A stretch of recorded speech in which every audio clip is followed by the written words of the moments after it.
Welcome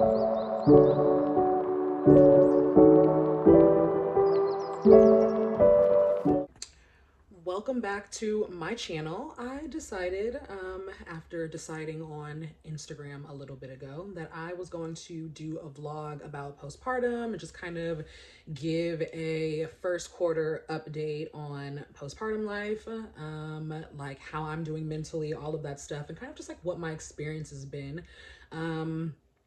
I feel like I was pretty vocal, especially like at the beginning of my pregnancy, or actually when I was trying to conceive, just about the experience. And no woman should feel like forced to share her story or her, situation. Like, that's definitely not where I'm coming from. But as a Black woman, especially because our stats are so up there and all of that, it was just important for me to share my experience and just be able to share from like a positive place, and again, not condemning anyone's experience or story, but just to share a different look into what childbirth can be like, etc. So saying all of that to say, when I was trying to conceive, I just didn't feel like there was a whole bunch of stuff out there like at least based on anyone that I knew. My girlfriends weren't really talking about it. And again, it's like no one should be forced to, but I just didn't feel like there was a conversation where it was clear to me, like, oh, by the way, it could take more than a couple of times trying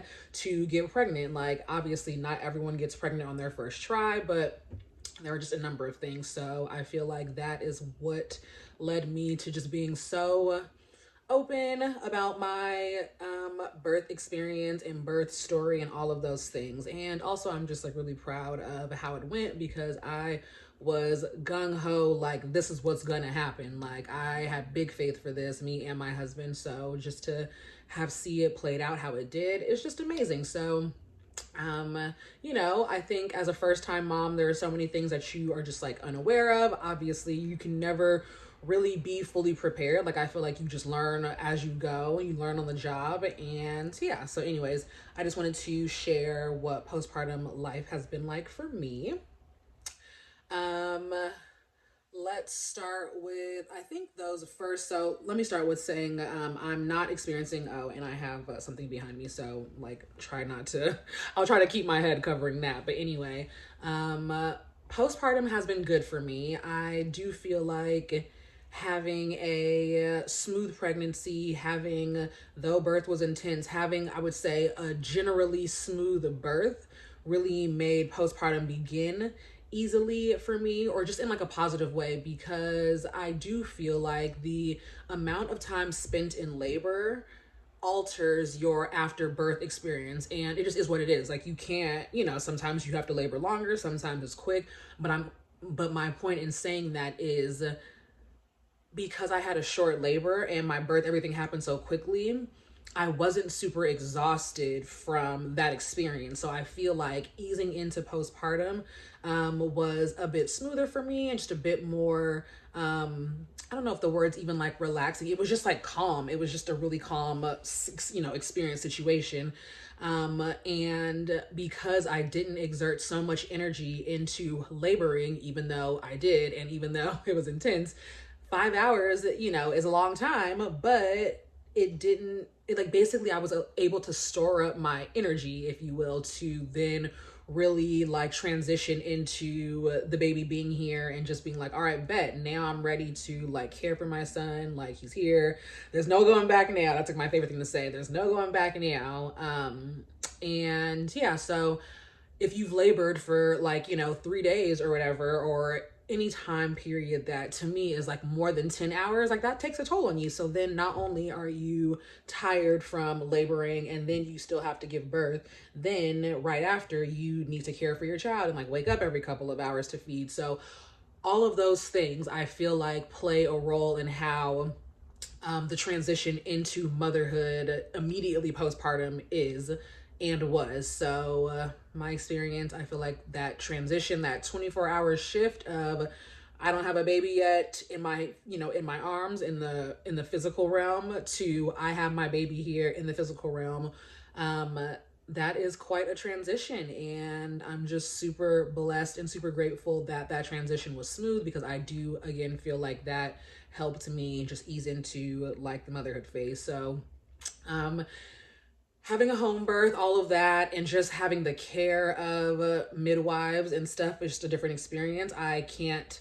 say I'm and this is just my experience. I'm not saying that a hospital experience is bad. I just wanted to have an out of hospital experience. Not only that, I honestly feel like it was cheaper. Like I was like, I'm being billed for like imaging and stuff from the OB that I went to for 5 minutes. And I'm just like, are you serious? Like, that's what has to occur when someone's pregnant. And it's like so crazy because I went to a place when I was under my midwives, and not only did they give me a discount for using a midwife, but they just did super detailed imaging, the same imaging that I got that I'm now paying for on a bill for an OB that I don't even go to, that I went to literally for 5 minutes.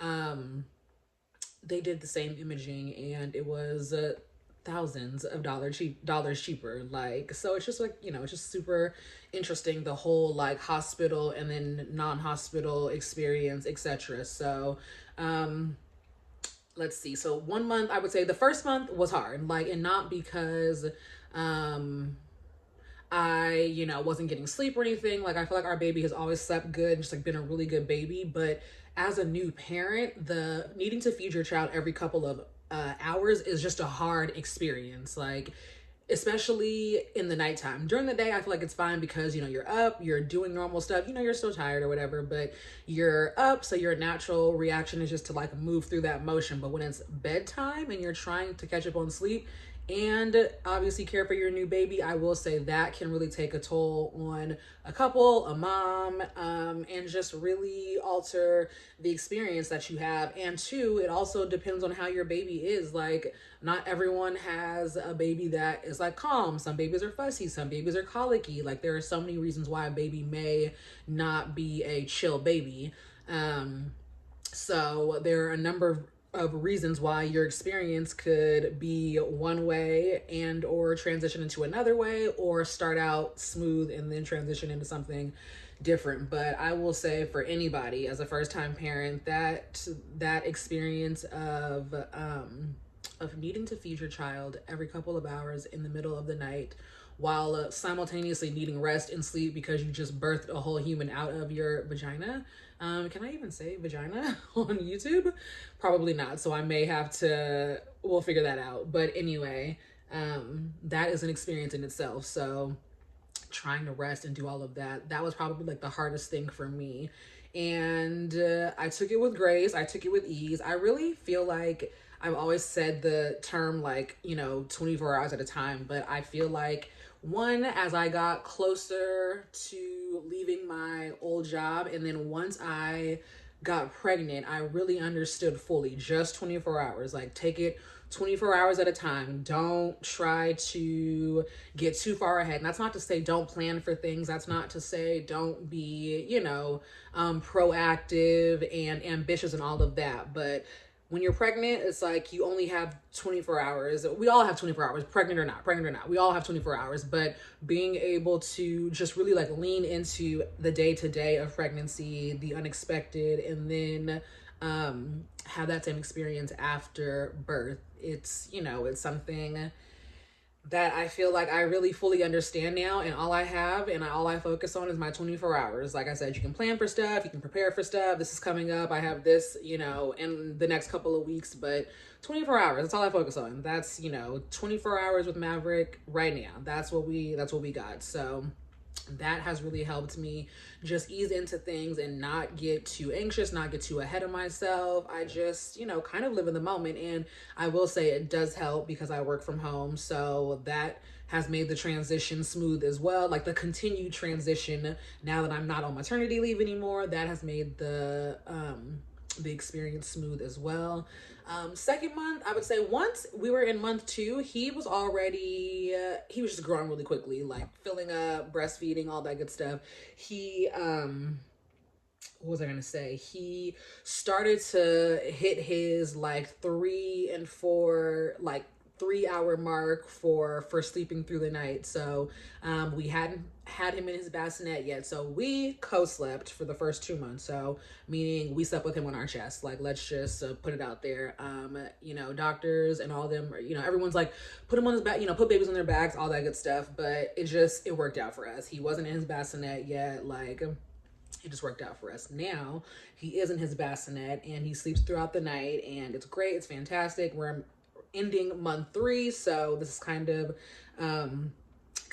it, like, rounding out. So now I feel like we've got a stride, we've got everything going on. So basically month 2 postpartum is just the continuation of month 1, but a little bit smoother, in my opinion. That was my experience. And I was like, basically in month 2, I'm like, we're good. Like, we're good. We got this. I'm not concerned. Whoop de whoop de wah, blase blah. Once we got him in his bassinet, and once he started to sleep through the night, a breeze. Like, what? He makes motherhood so easy. And as far as like my mental health and all of that, I will say I did not experience any postpartum depression. I've probably had, I can count on one hand, probably like 3 or 4 days where I've had moments where I was just like, what the heck? Like, I need somebody else to do it. I don't want to do it. Very short-lived, very just more so like I kind of like woke up in a funk and it just was what it was. I will say 2 or 3 of those days mostly occurred in month 1, just because, so my son technically has a tongue tie. His palate, the roof of his mouth, his palate is just super highly arched, which is still considered a tongue tie. So in the very, very beginning, he still latched, but you know, I was using a nipple shield. Like, I was just doing a number of things to make it work, and that was stressful because all you want to do is feed your baby, number 1. Number 2, I just wanted him to latch so I wouldn't have to use a nipple shield, so I wouldn't have to, you know, be all stressed and needing to hold him a certain way and all that stuff. So thankfully, and God is so good, that resolved itself. Even with his tongue tie, he latches great. I mean, I exclusively breastfeed, and he just does a really good job. So I'm super grateful that that worked itself out. That was probably the one thing that was like a stressor for me. But other than that, the transition was really smooth. We have a lot of family. We have a good village. So I know that's also not everyone's experience. There are a lot of things that can play into the postpartum experience. So my husband does work a good amount. I would say for the most part, I'm technically a working stay-at-home mom, and I love my job. I've been there for a year and some change, almost a year and a half now, actually.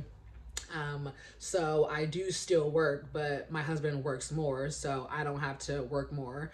But I'm basically a full-time working stay-at-home mom, and I do both. So now that I'm back from work, and I realize I'm like jumping around, but anyways, now that I'm back from maternity leave, I I take care of the baby and I work, and then when my husband's working, I take care of the baby. But we have a really good village. My mother-in-law is on the same property as us, and my aunt is always super involved. Like, we just have a really good community around us, and my girlfriends have kids too, so it's one of those things where it's like, now we're just kind of in the thick of things, and we just added a baby to our mix, and we're joining the mix that already exists. So first month, I would say, definitely was the hardest. Second month, we were striding it. Third month, now that we're rounding out, I feel like parenting is a breeze, like, and it's just the beginning. I know there's like so much to learn and so much to do, but I'm just going with the flow. Like, I am way more lax on my like on my tracking his feedings and stuff. Like, at this point, I know I need to change his diaper. I know I need to feed him. He's usually, not even usually, he's very consistent about how he lets me know that he's hungry. All of those things. So I'm at the point now where I've like picked up on his cues, and I get it. I don't struggle with sleeping with him. I don't swaddle him. They're just things that we were like, we're just not going to do those things. And every baby is different. Some babies need to be swaddled. Some babies need to be swaddled because it helps them sleep better at night. Like, there's just a number of things that we decided we weren't going to do. And that's just kind of how the experience has been. But nonetheless, I am really grateful that I haven't had any severe postpartum depression or anything or anxiety. I really wanted to also, that was also why it was my desire to like tap into the word and really just build myself up, build my mind up, renew my mind, because I really have always wanted to enjoy motherhood. Like even when it came to pregnancy and stuff, like my faith for myself and for my experience was always going to be like, I'm the exception. I just was like, you know what, I'm the exception. God's going to make sure that I have a one of a kind experience, the one that I desire to have, the one that I've prayed for. And I just wanted to enjoy the whole process. I didn't want to.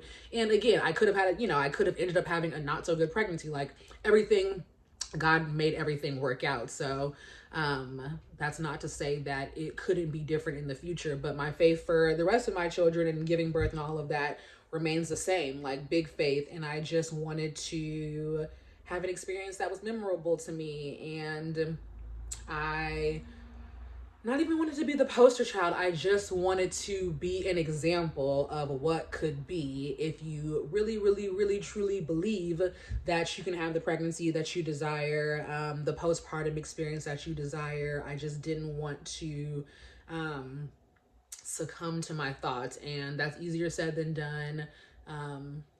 Not discounting anyone's experience, but yeah, so that was kind of what I was hoping for, and I'm really grateful that's pretty much what I've experienced.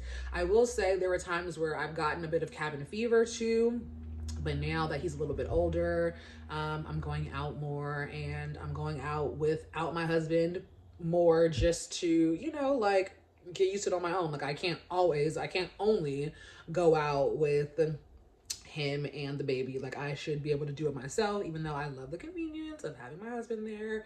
So yes, all in all, my first quarter of postpartum life has been great. I was actually watching a video of another mom who I met just, we connected online, and she's got an athletic wear, like an athleisure wear line called Livavi. Her name is, it's totally slipping my mind right now. But anyway, she's such a sweet girl.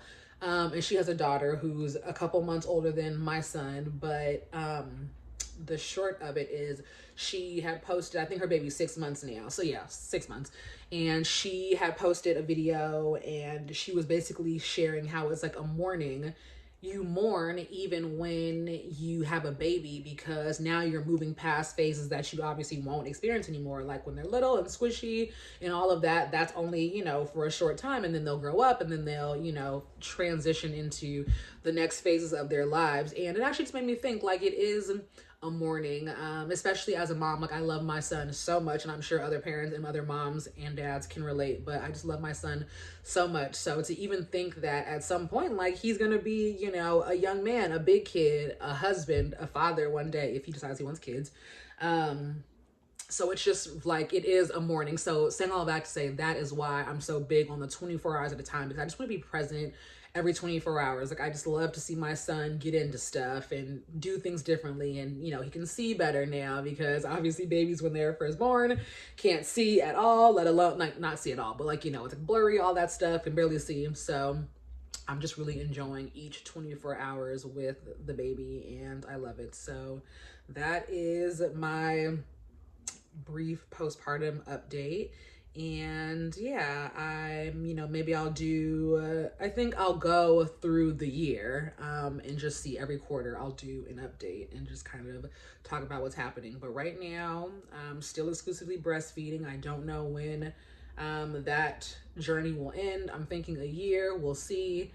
He really enjoys it. So it's one of those things I can see how it can be hard to like wean your kids off, but I also am like, I want my boobs back at some point, so anywho, the first quarter of postpartum has been good. I am, now that we're kind of getting past the rain and stuff, I'm definitely ready to like work out, and just get myself back strong, get my core strong, all of that, so I can get pregnant again in the near future. And yeah, just kind of like stay in this phase of momming. Like right now is my era of motherhood. It doesn't end really, but now that I have a kid, like it's just a whole different life right now. So I love it here so far. I'm super grateful that my baby is easy baby at the moment. He makes it really, you know, wonderful. So yeah, if you enjoyed this video, make sure you like, subscribe, and follow, and stay tuned for my next vlog. Talk to you guys later.